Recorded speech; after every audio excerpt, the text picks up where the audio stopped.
Mesdames, Messieurs, bonsoir, bienvenue à ce bulletin d'information.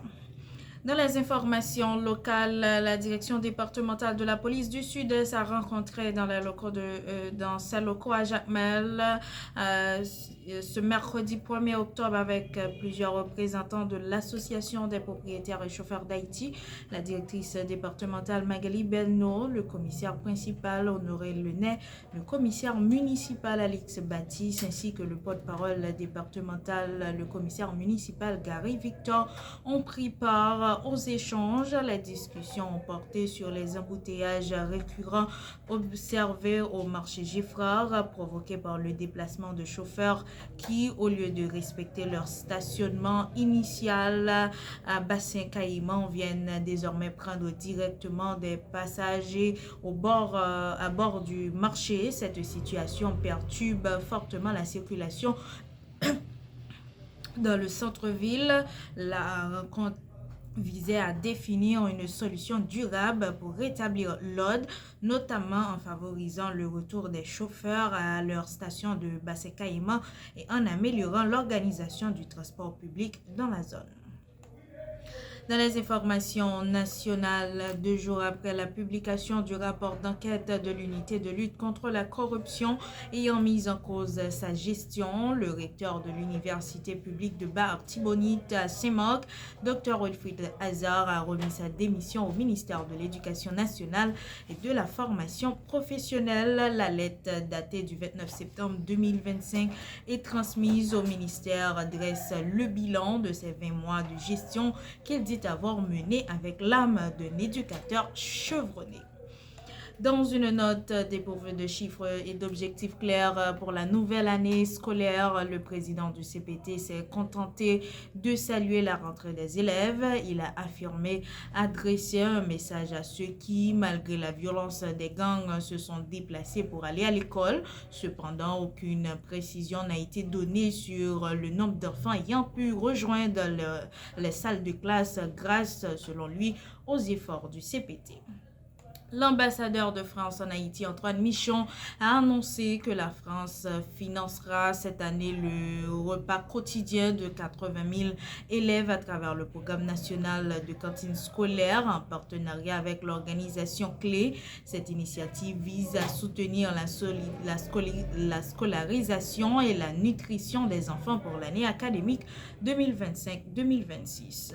Révocation de la ministre des Sports, la conseillère présidentielle Régine Abraham oppose son veto et invoque la présomption d'innocence comme ce fut le cas pour les 3 conseillers présidentiels cités dans le rapport de l'ULCC et inculpés par la justice. Selon les informations de Dispose Radio Métronome, la représentante du REN estime que si le pouvoir décide de révoquer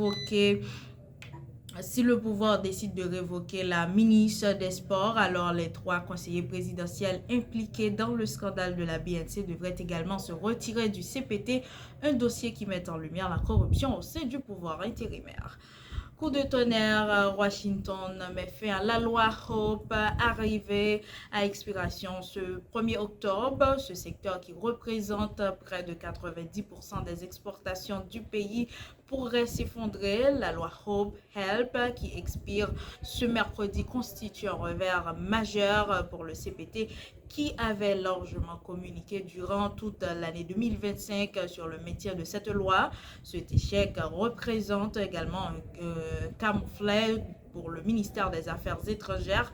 Arvel Jean-Baptiste, qui s'était rendu à plusieurs reprises aux États-Unis et avait affirmé avoir eu des pourparlers avec de hauts responsables américains pour plaider en faveur de la loi Hope Help.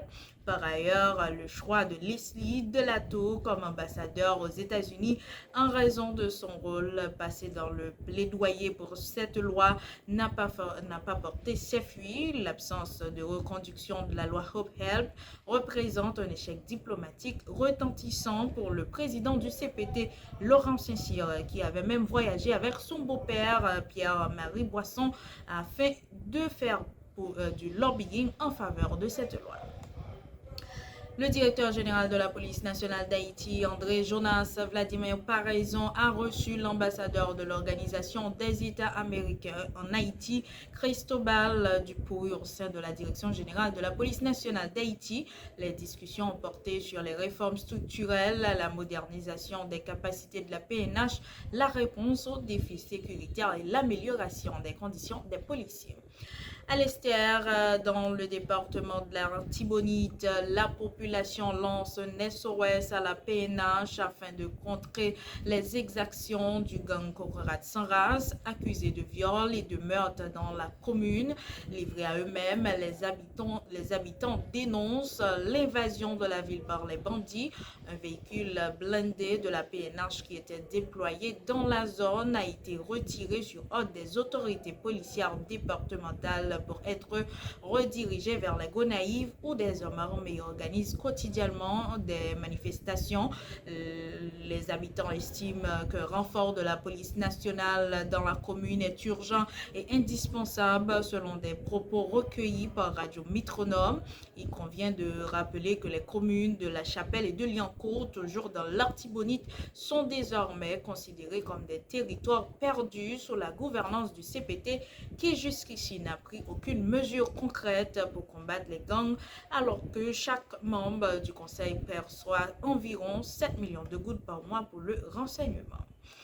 Dans un communiqué daté du 1er octobre 2025, le secrétaire d'État américain Marco Rubio a annoncé que les États-Unis travaillent en étroite collaboration avec les autres membres du groupe permanent des partenaires afin d'assurer le déploiement rapide de la force de répression des gangs. Cette force permettra de répondre aux défis immédiats d'Haïti en matière de sécurité et de jeter les bases d'une stabilité à long terme, a-t-il ajouté. Iliana Joseph, originaire de Port-de-Paix, a été élue lundi 29 septembre 2025 vice-présidente du conseil municipal de Settimo Torinese, une commune située dans la région de Turin en Italie. Info international, Donald Trump affirme ce jeudi qu'il rencontrerait son directeur du bureau du budget à la Maison-Blanche pour discuter de la fermeture éventuelle d'agences fédérales, une menace adressée à l'opposition démocrate au deuxième jour du shutdown. J'ai une réunion aujourd'hui avec Russe pour déterminer lesquelles des agences démocrates, dont beaucoup sont une arnaque politique.